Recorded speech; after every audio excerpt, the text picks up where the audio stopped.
Irish cemetery here on Grosse, because this cemetery unfortunately housed the tragedy of 1847.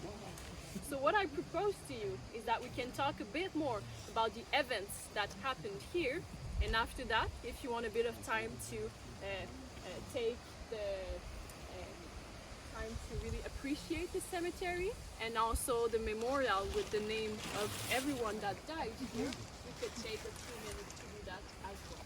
Would that be okay with you guys? Yes, 100%. All right. So, my first question for you. I think you're a different public than what we usually have. You're a bit more specific in your interest on the site here. So I believe you must be a little bit more familiar with the events of the famine in Ireland. Is that right? Yes? All right. So usually I go a lot in context of what happened in Ireland, but since you're more familiar, we could focus on what led to a tragedy here on Grosse. Would that be good with you? Yes. Yes? Excellent. So, the Irish cemetery here is actually the oldest cemetery we have on Grosse.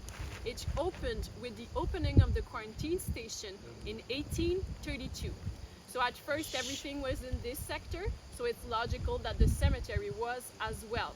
Through time on the station, we're going to build hospitals in other sectors, and this is going to motivate the opening of new cemeteries. We actually have 3 on the station.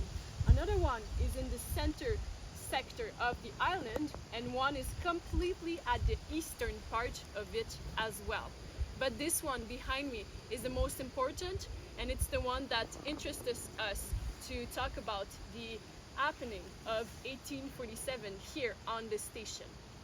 To put a few numbers on what happened during that summer, we can talk about the numbers of death. In the whole history of Grosse, we are talking about around 7,500 deaths, so through 105 years. But in 1847 alone, it is 5,424 of them that are buried on site.